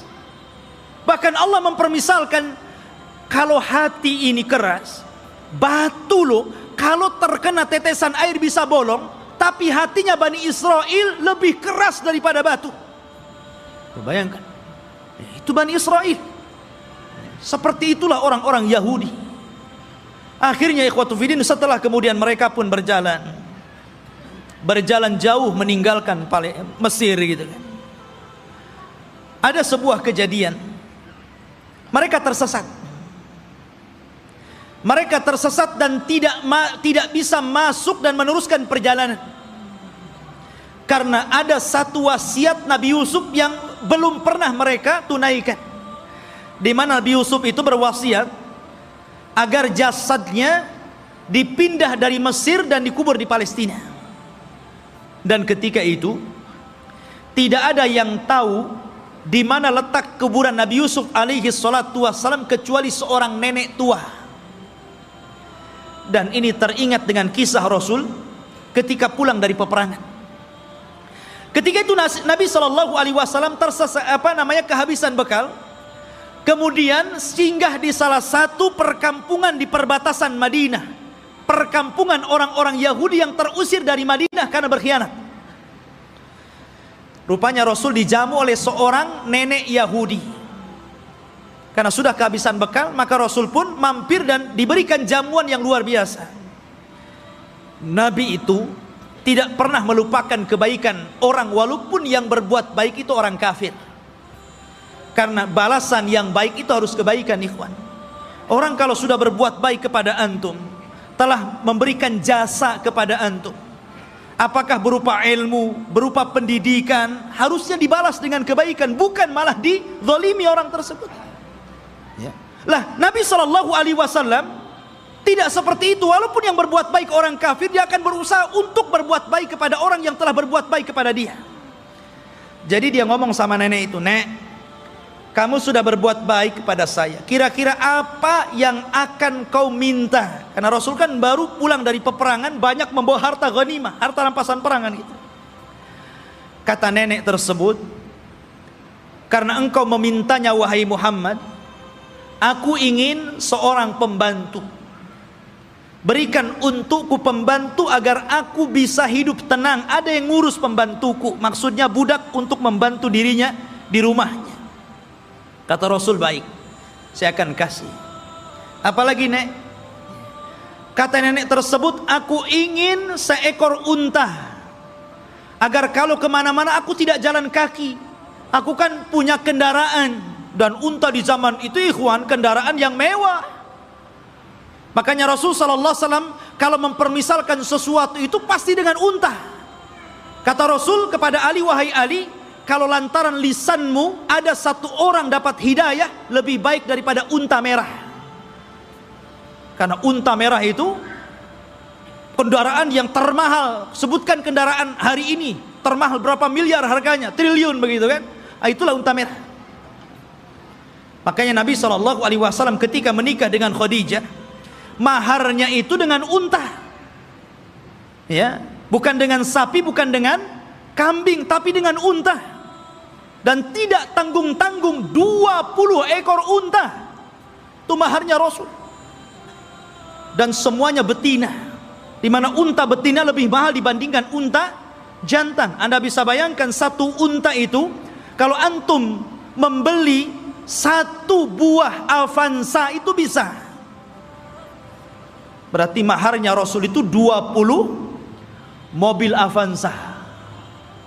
Coba. Tapi saya yakin ibu-ibu paling diberi seperangkat alat sholat. Ya kan? Gak apa-apa, Bu, lebih senang. Karena apa? Kalau ada masalah dengan suaminya, kemudian terpaksa harus menggugat cerai, kan mudah mengembalikan maharnya kan? Perangkat alat sholat saja, ambil. Perangkat alat sholat saja. Tapi kalau antum kasih 2 Avanza saja, bingung tuh istri antum mau gugat cerai itu kan. Ini dikembalikan nih 2 Avanza, dari mana saya akan belikan gitu kan? Mikir dia. Ya. Nabi SAW nih memuliakan perempuan dengan unta. Maka nenek ini mengatakan, "Aku minta unta." Ya. Kata Rasul, "Mau apa lagi?" Dia mengatakan, "Berikan kepadaku kalban yahrusu ghanami." Aku pengen anjing, supaya anjing ini bisa menjaga kambing-kambingku. Kemudian minta apa lagi? Disebutkan satu-satu, nggak berhenti-berhenti nenek ini. Ya Allah, coba bayangkan. Ana datang ke rumah antum, kemudian antum kasih makan, kasih minum, oke lah, kenyang, dijamu luar biasa gitu kan. Selepas itu antum ngomong, "Ya, sebagai balasan tolong Ustadz kasih saya Avanza, ya, kasih saya pembantu, kasih saya mesin cuci." Apa kan begitu? Masa seperti itu gitu balasannya? Mahal sekali. Maka Nabi mengingatkan kepada nenek itu, "Heh nenek, ya, apakah engkau lemah untuk menjadi seorang nenek di zaman Bani Israel?" Sahabat heran, apa maksudnya? Rasul, apa maksudnya nenek di zaman Bani Israel itu? Kita masuk dalam cerita ini. Jadi ketika Nabi Musa mencari kuburan Nabi Yusuf, tidak ada yang tahu kecuali seorang nenek di zaman Bani Israel. Dia yang tahu di mana letak kuburannya. Maka Musa mengatakan, "Wahai nenek, tunjukkan kepadaku di mana kuburan Nabi Yusuf. Kami akan bawa jasadnya dan kami kubur di Palestina." Kata nenek tersebut, "Tunggu dulu, semua ada bayarannya." Nggak main tunjuk-tunjuk saja, ada bayarannya. Kata Nabi Musa, apa bayarannya? Sebutkan. Maka nenek ini mengatakan, ya Musa, inni uridul jannah wa inni uridu ma'aka fil jannah. Wahai Musa, aku ingin sorga dan aku ingin bersama kamu di sorga. Subhanallah. Dia tidak ingin dunia. Tapi tentu ini lebih parah dibandingkan nenek di zaman Rasul, kan gitu. Di zaman Rasul dunia pengen unta kasih unta, ini minta sorga lebih tinggi lagi. Masa hanya nunjukkan kuburan Nabi Yusuf minta sorga? Ya Musa diam sajalah. Dia tidak punya sorga, apa yang mau dibuat? Akhirnya Musa diam sampai Allah mengutus Jibril, kemudian mengatakan, ya Musa, Allah mengabulkan permintaan nenek itu. Baru Musa bersuara, ya, kalau begitu engkau akan jadi kawanku di sorga. Sekarang cepat tunjukkan di mana kuburannya. Ya. Akhirnya ditunjukkan kuburannya, dibawalah Nabi Yusuf, jasadnya sampai akhirnya dikuburkan di Palestina. Ya kan? Ma'asyiral muslimin rahimani wa rahimakumullah. Kemudian ketika Nabi Musa alaihi salatu wasallam sudah dekat ke Baitul Maqdis, maksudnya ke daerah Palestina, sudah mendekati daerah Palestina ini, berada di tengah padang pasir. Karena saya katakan antara Mesir dan Palestina ini terpisah dengan padang pasir yang luas sekali. Jadi Musa ini tersesat akhirnya. Tapi kemudian Nabi Musa mendapatkan jalan setelah membawa jasadnya Nabi Yusuf dan hampir mendekati Palestina. Lah di Palestina itu, di negeri Arya, kan saya katakan dari awal sebelumnya sudah ada manusia di situ. Dari Kan'aniyun, Yaguthiyun, Amuriyun, sudah ada orang-orang di situ. Sudah menguasai Palestina, sehingga Musa tidak mungkin membawa Bani Israel begitu saja, harus berperang dulu dengan penduduk asli di situ. Ya. Maka kemudian Nabi Musa alaihi salatu wassalam meminta kepada Bani Israel untuk siap-siap perang. Kita akan rebut Baitul Maqdis. Siap-siap kalian. Kita akan menyerbu mereka. Maka mereka mengatakan, setelah Nabi Musa menyebutkan, wa idh qala Musa liqaumihi ya qaumi dzkuru ni'matallah 'alaikum ij'ala fikum anbiya wa ja'alakum mulukan wa ataakum ma lam yu'ta ahadan minal alamin. Ketika Musa berkata, hei kaumku, ingatlah nikmat Allah, bagaimana dahulu kalian menjadi budak di Mesir, kemudian diutus kepada kalian nabi, kemudian dijadikan kepada mereka raja yang memimpin kalian, disebutkan nikmat yang banyak. Kemudian Musa mengatakan, ya qaumi dkhulul ardal muqaddasata allati kataballahu lakum wala tartaddu ala adbarikum fatanqalibu khasirin. Di hadapan kalian ada negeri yang disucikan. Masuklah kalian ke negeri itu, karena negeri itu telah ditulis oleh Allah Subhanahu wa taala untuk kalian. Jangan mundur sedikit pun. Kalau kalian mundur, kalian akan menjadi orang yang rugi. Kita akan perang. Tapi mereka mengatakan apa? Qalu ya Musa, inna fiha qauman jabbarin. Nabi Musa, kamu kan tahu negeri itu banyak jabbarin, banyak para pemimpin hebat, banyak para pemimpin bengis. Inna lanadkhulaha, kami tidak akan masuk hatta yakhruju minha, sampai orang-orang itu keluar. Fa in kharaju minha fa inna dakhilun, kalau mereka sudah keluar dari negeri itu, kami yang masuk. Lihat, kata Nabi Musa alaihi salatu wassalam, ada dua orang laki-laki yang diberikan nikmat oleh Allah azza wa jalla. Qala rajulan minal ladina yakhafuna an amallahu alaihima, dari orang-orang yang takut kepada Allah, Allah berikan nikmat kecerdasan kepada dua orang itu, dan mengatakan udkhulu alaihimul bab fa idza dakhaltumuhu fa innakum ghalibun wa 'alallahi fatawakkalu in kuntum mu'minin. Sudah, kalian siap-siap saja, kita akan masuk ke negeri itu, kalian pasti menang, dan tambatkan hati kalian kepada Allah Subhanahu wa taala. Tapi mereka mengatakan, qalu ya Musa innalan nadkhulaha abadan. Nabi Musa, kami tidak akan masuk selama-lamanya. Madamu fiha, kalau orang-orang itu masih di situ. Idhab anta wa rabbuka faqatila innaha huna qaidin. Sudah kamu saja berdua dengan Harun masuk, kalian berperang bersama Rob kalian, kami duduk-duduk saja di sini dulu. Coba bayangkan, ini Bani Israel, orang Yahudi ini, nyuruh Nabi Musa berdua berperang, mereka duduk-duduk nunggu menang baru masuk. Makanya perbedaan sahabat Rasul dengan perbedaan sahabat Nabi Musa alaihi salatu wassalam tidak demikian. Mereka mengatakan kami berperang bersama Rasul. Ketika perang Ahzab dan dimenangkan kaum muslimin, darah para sahabat belum kering, masih bercucuran, belum lagi beristirahat. Tiba-tiba Nabi SAW diwahyukan malaikat Jibril dan mengatakan, "Hei Muhammad, katakan kepada pasukanmu, para sahabatmu, berangkat ke Bani Quraidah, kepung mereka, serbu mereka, karena mereka sudah berkhianat."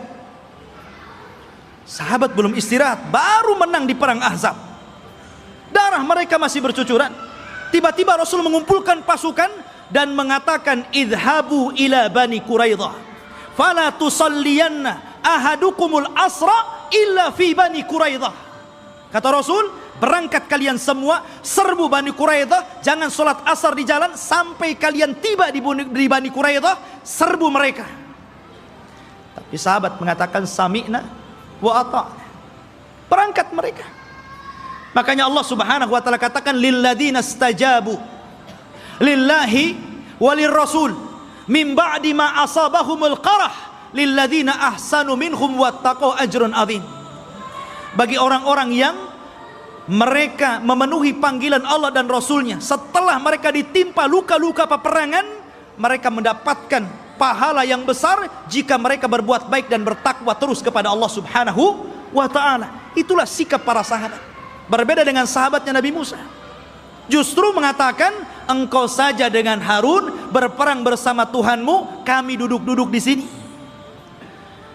Lihat bagaimana kurang ajarnya Bani Israel kepada Nabi Musa alaihi salatu wassalam. Maka Nabi Musa mengatakan, Rabbi inni la amliku illa nafsi wa akhi. Wahai Rabb, aku tidak memiliki kecuali diriku dan saudaraku Harun. Fafruq bainana wa baina qaumil fasikin. Pisahkan kami dengan orang-orang yang fasik. Maka dengan sebab itu ikhwan, karena mereka sudah menentang Nabi Musa, maka mereka pun dibuat oleh Allah tidak tahu kemana harus berangkat. Jadi negeri itu tiba-tiba oleh Allah Subhanahu wa ta'ala dikepung kabut, sehingga mereka tidak tahu jalan keluar harus kemana ya. Kalau mereka jalan ke sana, ujung-ujungnya balik lagi ke sini. Jadi mereka tidak bisa keluar dari situ. Disitulah Allah Subhanahu wa ta'ala takdirkan Nabi Musa alaihi salatu wassalam meninggal dunia sebelum masuk ke negeri Al-Muqaddasah ini. Meninggal dunia Nabi Musa. Setelahnya, sebelumnya Harun, kemudian Nabi Musa alaihi salatu wassalam. Dan di situ ada kejadian yang luar biasa. Nabi Musa alaihi salatu wassalam difitnah oleh Qarun. Difitnah oleh Qarun. Ya. Dan kisah Qarun ma'ruf. Akhirnya belakangan ditenggelamkan oleh Allah Subhanahu wa taala ke dasar bumi dengan hartanya. Sehingga ada istilah harta Qarun katanya. Tapi yang jelas bahwa Nabi Musa meninggal dunia dan ketika itu digantikan oleh pembantunya namanya Yusha ibn Nun. Akhirnya dia pun diangkat menjadi nabi. Yusha bin Nun ini adalah kawannya Nabi Musa dan juga pembantunya. Dialah yang menemani Nabi Musa ketika mencari Khidir. Kemudian Nabi Musa belajar kepada Khidir. Dan kisah Musa dengan Khidir ma'ruf disebutkan dalam surah Al-Kahfi dan diisyaratkan, walaupun Khidir tidak ada namanya dalam Al-Quran, tapi isyaratnya ada. Tapi yang jelas bahwa Yusha bin Nun lah yang kemudian berhasil membawa Bani Israel dan masuk ke Baitul Maqdis. Allah menangkan dalam peperangannya. Jadi Nabi Yusha inilah yang membawa pasukan, kemudian berperang dan berhasil menguasai Baitul Maqdis. Dari sini menunjukkan bahwa Bani Israel ini mereka menjajah, bukan asli situ. Mereka datang dari Mesir dengan Nabi Musa, kemudian Nabi Musa meninggal, diganti oleh Yusha bin Nun, kemudian merebut Palestina dan mereka menjadi tinggal di situ. Jadi Palestina bukan milik orang Yahudi, mereka yang menjajah di situ. Ya. Barulah kemudian Yusha bin Nun masuk ke Masjid Al-Aqsa yang sekarang disebut dengan Baitul Maqdis, sekarang Masjid Al-Aqsa. Disitulah Allah Subhanahu wa taala memerintahkan kepada Yusha ibn Nun, karena ketika itu ikhwan, peperangan ini sangat sengit. Ya. Kebetulan perang itu terjadi di hari Jumat dan tidak boleh berperang di hari Sabtu, karena orang Yahudi sangat mengistimewakan hari Sabtu. Alasannya apa? Karena hari Sabtu itu hari cutinya Allah. Kenapa Allah cuti? Karena Allah lelah. Setelah menciptakan langit dan bumi, diawali hari Ahad dan diakhiri hari Jumat, Allah lelah, maka Allah beristirahat. Maka hari Sabtu hari istirahatnya Allah, setelah Allah menciptakan langit dan bumi selama 6 hari. Jadi mereka mengatakan ini hari cuti Allah. Kalau Allah saja cuti, kita juga cuti katanya. Jangan berperang. Ya. Tapi Allah kemudian bantah, wa ma massana min lughub. Kami tidak disentuh dengan keletihan, kata Allah. Enak saja kami istirahat. Ya. Maka kemudian ikhwatu fillah, karena perang ini terus berkecambung, hampir matahari tenggelam dan masuk ke hari Sabtu. Ini kalau matahari tenggelam masuk hari Sabtu kan gak boleh perang tuh. Akhirnya Yusha bin Nun memperlihatkan mukjizatnya. Dia nunjuk kepada matahari, innaki ma'murah wa ana ma'mur. Kamu diperintah Allah, saya juga diperintah Allah. Jangan bergerak dulu sampai perang ini menang. Oh, berhenti matahari. Ya. Matahari diem, betul-betul sampai menang perang itu. Matahari nggak bergerak. Nah, itu mukjizatnya Yusha bin Nun, menghentikan matahari sampai menang perang, betul-betul menang. Akhirnya setelah menang baru matahari berjalan dan masuk ke hari Sabtu.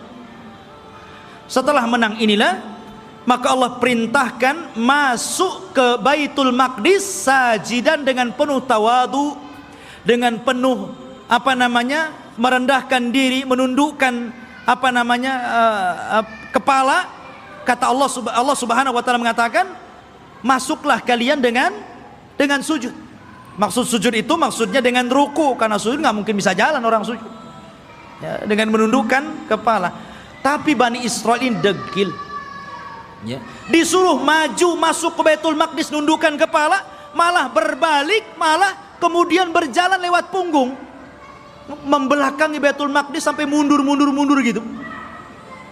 Disuruh maju nundukin pandangan, malah berbalik, malah mundur. Bayangkan Bani Israil sudah dikasih mukjizat, ditampakkan matahari, masih juga menentang Yusha ibn Nun. Bukan itu saja, mereka disuruh untuk membaca Hittah. Masuklah ke Baitul Maqdis dan bacakan Hittah. Hittah itu artinya, ya Allah ampuni dosa-dosaku, ya Allah ampuni dosa-dosaku. Digantinya kalimat Hittah menjadi Hintah. Bayangkan, apa Hintah? Ya Allah berikan makanan, ya Allah berikan makanan.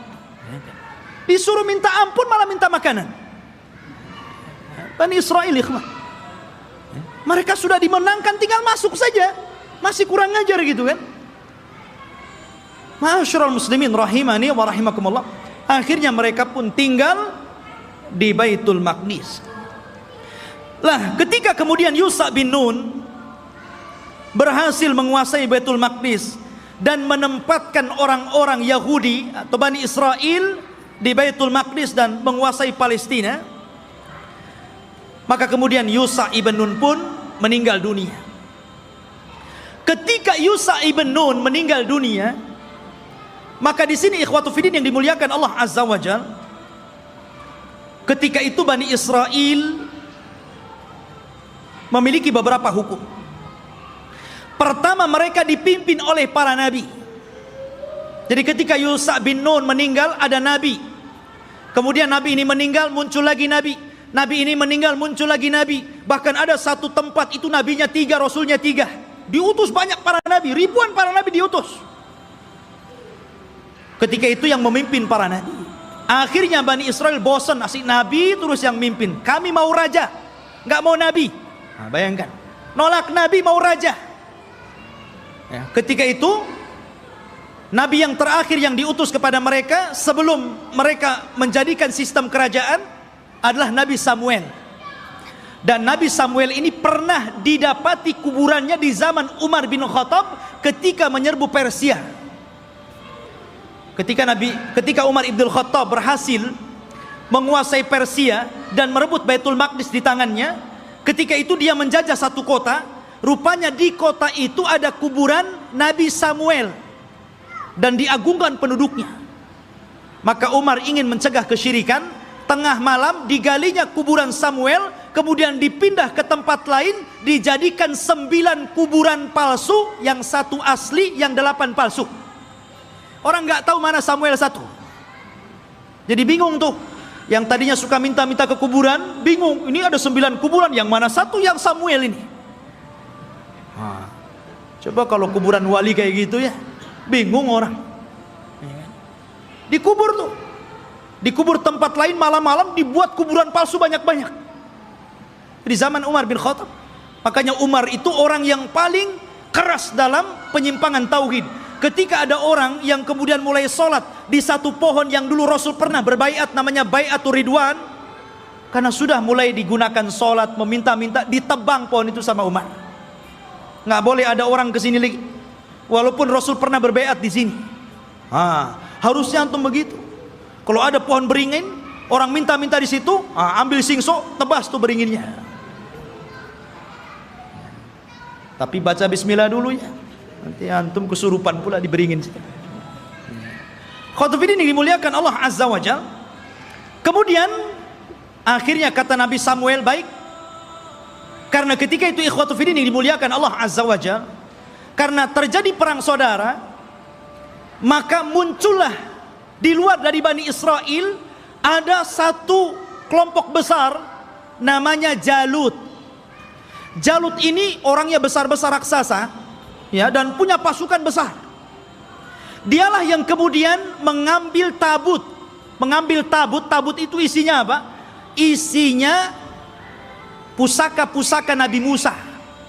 Di situ ada Taurat, di situ ada tongkatnya Nabi Musa, di situ ada pakaiannya Nabi Harun dan Musa. Pokoknya peninggalan Musa dan Harun dijadikan satu tempat, kemudian di kotak disebut tabut namanya.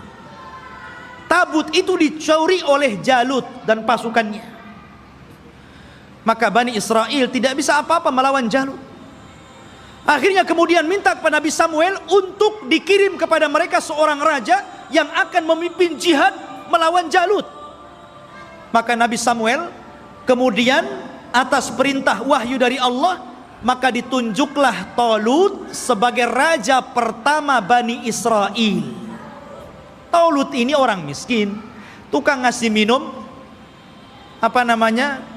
keledai penggembala, ya kan? Kata Bani Israel, masa si Talut jadi raja? Siapa si Talut itu kan gitu? Nggak punya nasab, orang miskin, nggak punya harta, nggak mau. Ya, kami mau raja itu yang wah, yang gagah, yang kaya, yang punya harta. Si Talut pula jadi raja, nggak mau. Ya kan? Akhirnya kemudian Allah Subhanahu Wa Taala tunjukkan kehebatan Talut ini. Diutusnya malaikat. Kemudian malaikat ini mengambil tabut yang ada di Jalut, kemudian diserahkan kepada Talut, menunjukkan bahwa sekarang Talut sudah punya tabut. Kalian gak percaya juga dengan Talut? Dari situlah sebagian mereka mulai mau mengikuti Talut dan sebagian yang lainnya mau menolaknya. Maka Talut mengatakan, kita akan berangkat jihad, persiapkan kalian. Tapi Allah akan menguji kalian.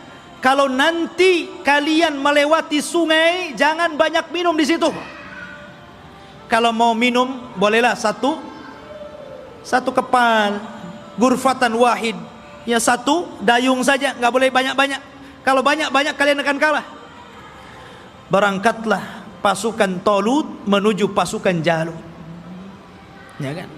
Rupanya betul di tengah mereka ada sungai, karena mereka sudah kelelahan, kehausan, ada sungai. Wah, nggak peduli dengan Tolut, minum banyak-banyak orang itu.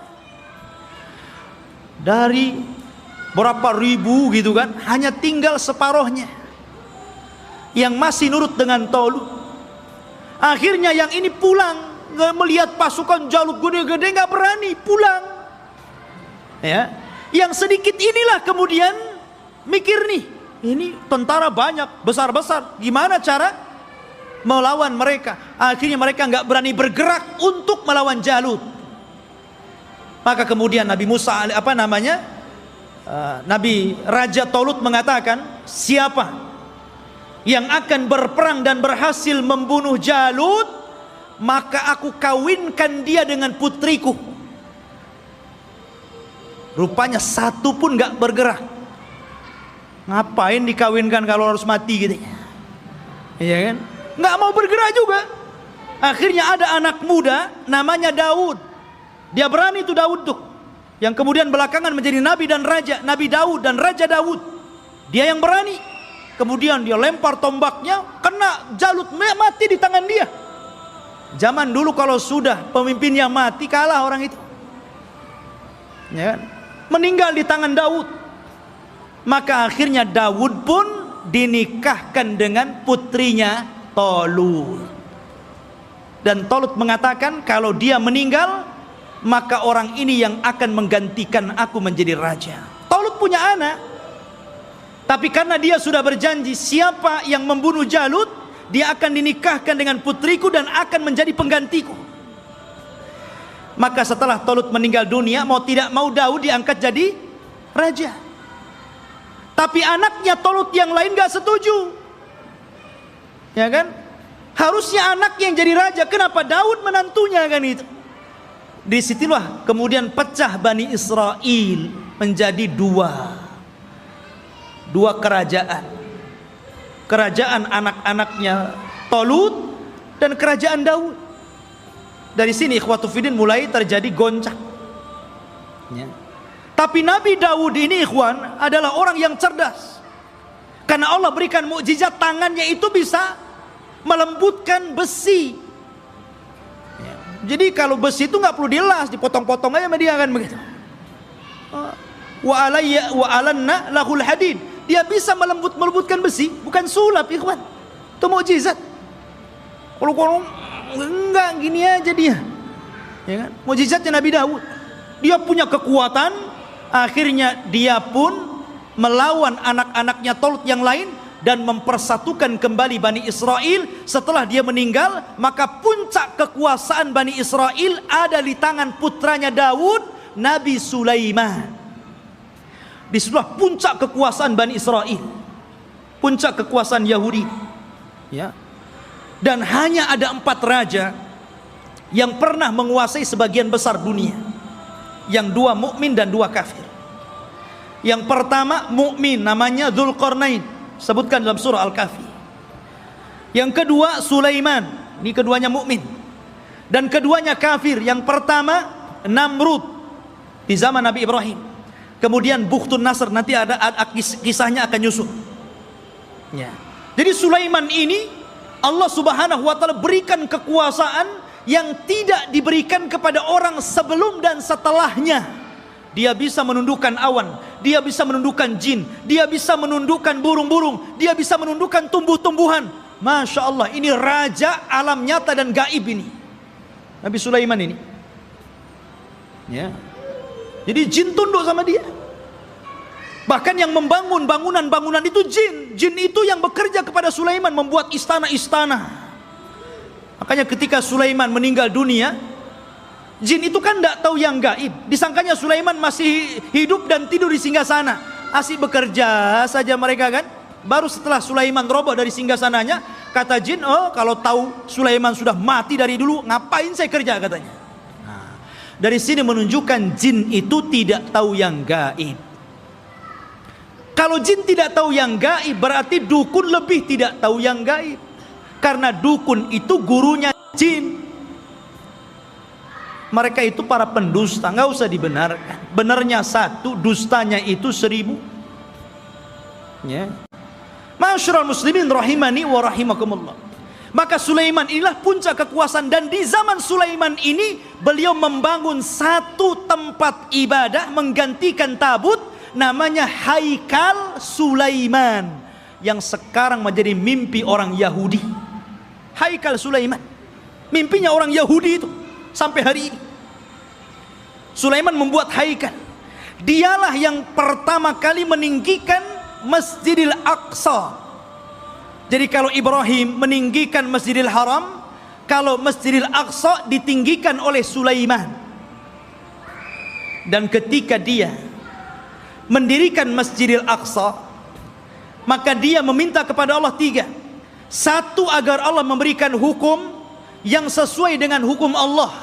Yang kedua, agar diberikan kekuasaan yang tidak pernah diberikan kepada siapapun setelahnya. Yang ketiga, agar siapapun orang yang masuk ke masjid ini dan tidak ada niat kecuali sholat, keluar, maka dia sudah hilang dosanya seperti anak yang baru dilahirkan dari perut ibunya. Kata Rasul, aku berkehendak bahwa yang ketiga itu aku, kata Rasul.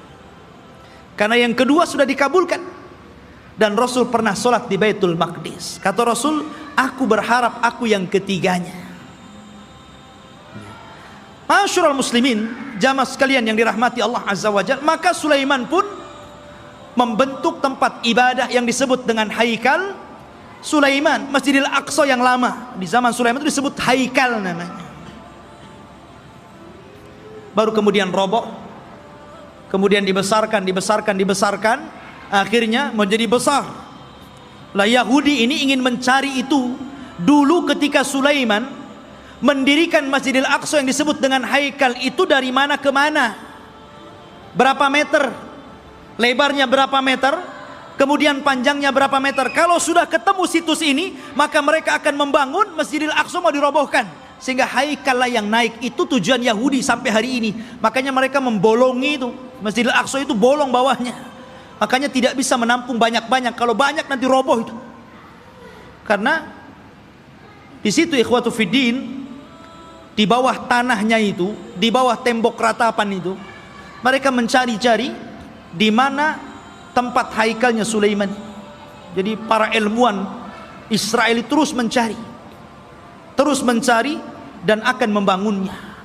Dan mereka ingin mendirikan Israel Raya persis di atas Haikal Sulaiman.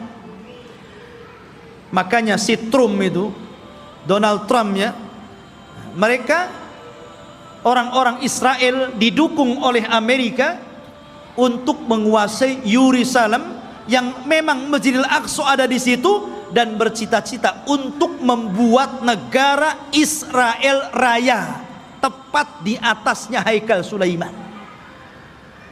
Alhamdulillah, negara kita tegas menolaknya, dan negara-negara yang lain juga tegas. Bukan hanya orang Islam, di luar Islam pun sebagian mereka menolaknya. Tapi yang jelas saya katakan, yang namanya Yahudi dan Nasrani itu akan sekongkol sampai pun ketika Malhamatul Kubra di akhir zaman, perang besar yang tidak ada perang setelahnya, tetap saja Yahudi dan Nasrani itu akan sekongkol melawan kaum muslimin. Ya kan? Ma'asyiral muslimin, sampailah ketika Sulaiman meninggal dunia, anak-anak Sulaiman ini mulai berebut kekuasaan. Ya. Karena berebut kekuasaan, goncanglah Bani Israel. Sudah tidak ada raja lagi. Raja itu cuma 3 di zaman Bani Israel, Talut, Daud, dan Sulaiman. Setelah itu nggak ada raja lagi. Akhirnya mereka pun berpecah, satu demi satu berpecah. Lemahlah orang-orang Yahudi. Ketika mereka lemah inilah, maka bangsa-bangsa luar mulai menjajah orang-orang Yahudi. Lah dari situlah datang pasukan dari Irak, pasukan Babil, yang kemudian menghancurkan Yahudi, menawan mereka dan memperbudak mereka, dibawa ke Irak, sebagainya lari ke Mesir. Dan ketika muncul seorang perdana menteri yang kemudian menguasai Babil, namanya Bukhtun Nasr, dialah yang kemudian menghancurkan negeri Palestina sehancur-hancurnya dan merobohkan Haikal Sulaiman. Hancur lebur. Orang-orang Yahudi ditindas, orang-orang Yahudi diperbudak oleh Bukhtun Nasr ini, hancur semuanya. Sampai disinilah Taurat hilang, alwah Taurat hilang. Orang-orang Yahudi bingung. Akhirnya sebagian mereka mulai merangkai Taurat, sehingga akhirnya dari situlah kemudian campur tangan ucapan firman Allah dengan campur tangan ucapan manusia, mulailah muncul pada Taurat. Sehingga kemudian Taurat mulai berubah dari aslinya, yuharrifunal kalima an mawadi. Dari sinilah Yahudi tersesat, karena alwahnya Taurat, papannya hilang, berceceran kemana-mana. Karena Palestina dihancurkan Bukhtun Nasr. Lah ketika hancurnya Palestina ini, datanglah seorang nabi, namanya Uzair, Nabi Uzair, ya kan? Datang, kemudian melihat kehancuran Palestina yang luar biasa. Haikal Sulaiman roboh, kota Palestina hancur, orang Yahudi dibantai, orang Yahudi diperbudak di Babil, Irak, gitu kan? Maka dia berpikir, kaifa yuhyillahu ba'da mautiha? Bagaimana Allah bisa menghidupkan kota yang hancur setelah dulu kota ini sangat ramai, sangat indah, sangat bagus. Akhirnya Allah Subhanahu wa taala menidurkan Nabi Uzair 100 tahun. Fa amatahullahu mi'ata amin summa ba'atsah. Maka kemudian Uzair pun ditidurkan Allah 100 tahun. Kemudian dibangkitkan seolah-olah baru tidur sejam 2 jam, karena ditidurkan di waktu duhur dan dibangunkan di waktu asar. Asar ke duhur cuma berapa jam saja. Disangkanya hanya 2-3 jam dia tidur, padahal dia sudah 100 tahun ditidurkan. Dan Allah bolak-balikan badannya sehingga badannya tidak hancur, dan Allah biarkan badannya muda terus, sehingga ketika 100 tahun dia dibangkitkan, orang sudah tua, dia masih muda. Orang udah janggutnya panjang-panjang, udah pakai tongkat bungku-bungku, dia masih muda saja. Maka ketika dia mencari rumahnya, ya namanya rumahnya ya tahu di mana. Rupanya rumah itu masih ingat di mana letaknya. Rupanya di situ ada nenek. Rupanya nenek ini dulunya bekas pembantunya, lebih muda jauh, tapi sekarang lebih tua jauh. Siapa kamu? Saya Uzair. Uzair dah mati 100 tahun, kau ngaku Uzair pula, katanya. Mana buktinya kau Uzair? Akhirnya ditunjukkan bukti-buktinya. Kaget nenek ini. Oh, kamu ini tuan saya, kamu Uzair. Menyebarlah nama Uzair di Bani Israel. Maka orang pun menganggap Uzair itu anak Tuhan.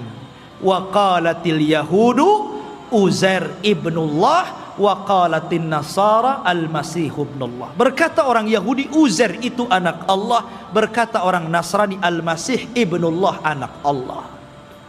Karena Uzair masih hidup. Mereka katakan ini anak Allah, kalau bukan anak Allah nggak mungkin hidup selama ini, dan masih muda. Dan ketika dia mencari puing-puing papan-papan Taurat, dia tidak tahu di mana letaknya. Maka Allah ilhamkan mampu menghafal Taurat dengan pemikirannya, sehingga orang-orang menyangka Musa saja membaca Taurat dari papan, dia membaca Taurat dari pikirannya, berarti dia adalah anak Allah. Orang Yahudi bilang Uzair anak Allah karena mampu menghafal Taurat. Tuh lihat, kenapa orang Islam tidak dikatakan anak Allah? Banyak orang yang hafal Quran. Anak kecil aja si Musa bisa hafal Quran. Kenapa enggak Musa anak Allah? Al-Quran itu luar biasa, ikhwan. Semua bisa menghafal Al-Quran. Bisa Quran dihafal, anak kecil bisa hafal Quran. Tapi enggak ada sejarah orang hafal Taurat. Enggak ada sejarah pastor hafal Injil. Enggak ada. Tapi Taurat dan Injil tidak bisa dihafal, tapi Quran bisa dihafal. Ini mukjizat namanya. Quran itu bisa, walaqad yassarna Qur'ana lidzikri. Allah mudahkan Quran itu untuk diingat. Ma'asyiral muslimin rahimani wa rahimakumullah. Maka itu kisah Nabi Uzair. Akhirnya kemudian Yahudi pun ditindas. Maka setelah kemudian zaman Bukhtun Nasr berlalu, datanglah Persia menyerbu dan menang. Maka orang-orang Yahudi dikembalikan ke Palestina. Setelah itu datang Romawi dan memenangkan Persia. Akhirnya orang Yahudi diperbudak lagi. Sebagian mereka hijrah sampai ke Madinah. Inilah sejarah kenapa dahulu di zaman Rasul ada orang-orang Yahudi di Madinah. Karena ketika Romawi berhasil mengalahkan Persia, maka orang-orang Yahudi banyak yang diperbudak, sebagian mereka lari. Dan mereka punya ramalan bahwa kelak akan muncul seorang nabi di tanah yang banyak pohon kurma, yang kemudian belakangan disebut Yathrib dan belakangan lagi disebut Madinah Al-Munawwarah. Berangkatlah mereka ke Madinah, suaka besar-besaran, ya. Tapi kemudian setelah tahun 1700-an belakangan ke sini gitu kan, maka mulailah orang-orang menggagas untuk mengumpulkan orang Yahudi, kemudian mengumpulkan di Palestina. Kemudian pada tahun 1940-an gitu kan, barulah kemudian atas bantuan Inggris dan Amerika, akhirnya orang-orang Yahudi diresmikan untuk membuat negara sendiri yang sekarang disebut Israel. Israel, bukan Bani Israel. Karena kerajaan Israel ini, ikhwan, itu berbeda dengan Yahudi. Itu dua pecahan yang berbeda. Ya, Yahudi ini keturunan Yahuda. Kalau Israel berbeda. Karena Israel ini masih mengagungkan para nabi, tapi Yahudi itu membenci para nabi. Mereka lah yang membunuh Nabi Zakaria sehingga digergaji sampai mati. Dialah yang membunuh Nabi Yahya bin Zakaria, disembelihnya sampai mati. Dia pula mengklaim sudah membunuh Nabi Isa bin Maryam dan mengatakan anak zina dan dibunuhnya. Walaupun Al-Quran mengingkari terbunuhnya Isa dan mengatakan Isa tidak dibunuh, Isa disalib, Isa tidak disalib, dan Isa diserupakan bahkan dia diangkat ke langit. Tapi orang Yahudi mengklaim sudah membunuh Isa. Itulah kisahnya orang Yahudi. Jadi orang Yahudi yang sekarang ini hanya sandiwara orang-orang itu, orang-orang kafir, orang-orang Inggris dan Amerika saja. Mereka membuat cerita bahwa seolah-olah itu adalah tanah mereka. Demi Allah, sejengkal pun bukan tanah Yahudi. Bagaimana kemudian Donald Trump mengumumkan untuk memindahkan ibu kota Yerusalem sebagai ibu kota Israel dan akan mendirikan Israel Raya di atas Baitul Maqdis? Maka kita harus bangkit, ya. Nggak bisa seperti itu. Satu jengkal pun mereka nggak punya tanah. Bagaimana mungkin kemudian mereka mengklaim ini tanah Yahudi? Dan di akhir zaman, yang mereka ramalkan memang akan menjadi kenyataan. Mereka meramalkan setelah Haikal Sulaiman terbangun, maka akan diutus kepada mereka Imam Mahdi yang ditunggu-tunggu, namanya Dajjal. Nah, Dajjal itulah Imam Mahdi yang ditunggu-tunggu mereka. Makanya kita lihat simbol Zionis, itu simbol mata. Ya, karena Dajjal itu cuma satu matanya di sini. Makanya kemudian mereka menganggap bahwa itu Imam Mahdi mereka yang mereka tunggu. Makanya dalam Islam pun dibenarkan, karena kelak Dajjal itu akan diikuti 70.000 Yahudi Asfahan. Mereka akan mengikuti Dajjal. Tapi Dajjal tidak bisa diperangi oleh Imam Mahdi karena terlalu kuat, pengikutnya banyak. Makanya kemudian Imam Mahdi terkepung di sebuah bukit. Akhirnya mereka pun harus kemudian bersembunyi di Bukit Tur, sampai Allah turunkan kepada mereka Isa bin Maryam, dan itu cita-citanya Nasrani. Jadi Nasrani ini mereka meyakini bahwa Isa akan turun. Isa yang mereka yakini sudah disalib dan sudah dibunuh, kemudian dihidupkan kembali setelah 30 hari, kemudian diangkat ke langit dan akan diturunkan di akhir zaman. Ini Nasrani ngakui. Dan Nasrani mengakui bahwa Isa ini kelak akan membunuh Dajjal dan akan memimpin dunia, dan dunia akan dikuasai Nasrani. Padahal Isa turun hanya tugasnya membunuh Dajjal, mematahkan salib, membunuh babi, dan menegakkan hukum sesuai dengan hukum Imam Mahdi yang notabene mengikuti ajaran Islam. Karena dia sholat di belakang Imam Mahdi. Isa turun di malam hari, di waktu subuh. Ketika itu orang-orang sudah putus asa melawan tentara Dajjal. Maka Isa mengatakan, aku berikan 3 pilihan kepada kalian, kepada tentaranya Imam Mahdi yang tinggal sedikit itu. Aku berdoa kepada Allah agar Allah kirimkan tentara lain bukan kalian, supaya mereka yang menghancurkan Dajjal, dan Dajjal akan meninggal. Yang kedua, atau aku berdoa kepada Allah untuk dikirim bencana besar, agar Dajjal terkena bencana dan pasukannya, sehingga kalian diselamatkan tanpa harus berperang. Atau yang terakhir, kita perang, saya pimpin kalian.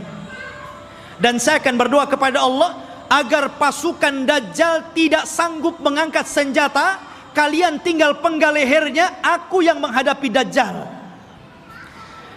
Kata mereka yang ketiga enak nampaknya nih. Ya. Akhirnya mereka pilih yang ketiga. Berangkatlah setelah sholat subuh, mereka tinggal menggal kepala. Orang Yahudi, Nasrani dan para pengikut Dajjal gak bisa apa-apa. Akhirnya mereka kalah, tunggang langgang, lari bersembunyi di batu. Batu bicara, hei ini Yahudi di belakang, bunuh dia. Lari di mana-mana, di setiap tempat dia sembunyi, makhluk Allah bicara di situ.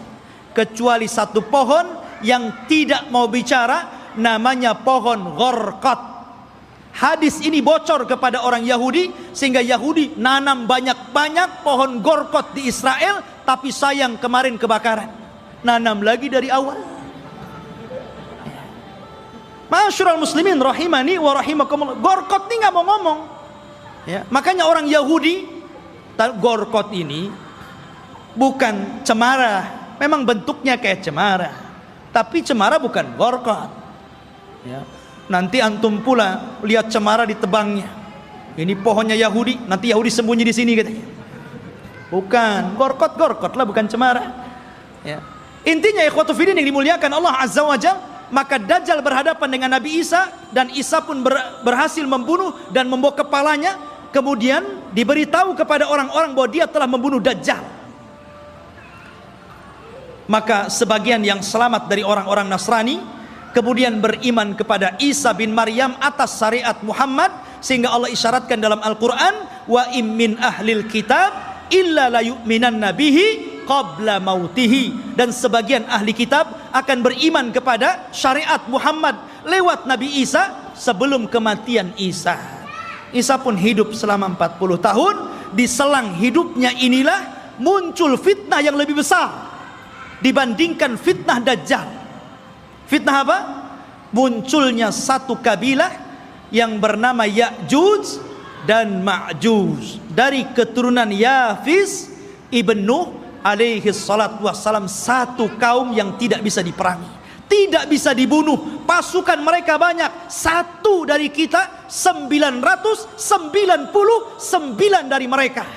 Anda bisa bayangkan. Jadi kalau kita melawan mereka, jadi satu dari kita melawan 999 dari mereka. Bayangkan. Sehingga ketika Allah azab dengan mengutus ulat, dan mereka mati semua dengan ulat tersebut, bangkai mereka rata, sehingga setiap satu jengkal di tanah ada bangkainya. Nabi Isa berdoa kepada Allah agar Allah bersihkan bangkai-bangkai mereka. Maka diutuslah burung pemangkai bangkai, tapi juga tidak habis semuanya. Maka Isa berdoa lagi agar diturunkan hujan dan banjir besar, akhirnya membawa jasad itu ke lautan dan menjadikan bumi kembali subur. Maka dari situlah mulailah berlangsung tanda-tanda alamat besar.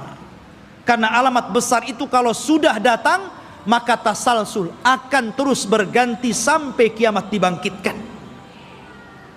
Oleh karena itulah ikhwatu fiddin, inilah kisah Palestina dan Yahudi.